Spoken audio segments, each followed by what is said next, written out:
Bomb ভোলে টাকলাদা ঘুরে বেড়াচ্ছে, ওই দেখো এইভাবে ঘুরছে কেন চারপাশে? কারণ নিশ্চয়ই কিছু আছে, দাঁড়াও আসুক মালটা আসুক। মতলব তো আছে মনে হচ্ছে। এই টাকলাদা, এই হ্যাঁ, তুমি এই শিবের চারিধারে এইভাবে প্রদক্ষিণ করছো কেন? তোরা আমারে প্রদক্ষিণ করিস কেন? আমি যেখানে যাই সেইখানে না, থাকিস না, কেন? না, না। আমি তো মনে করলাম যে ঈশ্বরের দর্শন, হ্যাঁ বোম ভোলানাথের একটু দর্শন করি, একটু ঘুরে দেখি। তো একা তা তোরা একা আমার পাশ পাশ থাকিস কেন? হ্যাঁ আমি পাশ একটা পাশ বুঝতে এসছি, পারি না। তুমি কি একা একা এখানে ঘুরে বেড়াচ্ছ? উনি কই? উনি কই? মানে তোরা যেরকম না, হ্যাঁ। যেরকম খারাপ, হ্যাঁ। ঠিক আমাকেও সেটা মনে করিস। না না উনি না কি? না উনি না আবার না কি? না না, এখানে উনি কিনি।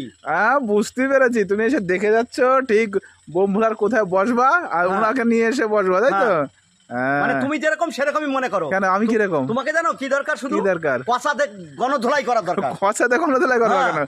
এই দেখো বোম ভোলার সামনে তুমি মিথ্যা কথা একদম বলবা না, একদম মিথ্যা কথা সর এখান থেকে, বলবা না। তুই সর। ওই বম ভোলা কিন্তু ওই ত্রিশূল কিন্তু পেটের মধ্যে ঢুকা তোর দেবে। সঙ্গে কথা বলা আর একটা কুকুরের সঙ্গে কথা বলা, ঠিক, সর ঠিক। সর এখান থেকে, সর। টাকলাদা দাঁড়াও, আমি বৌদিকে বাড়িকে বলছি তারপরে। জয় বোম ভোলে।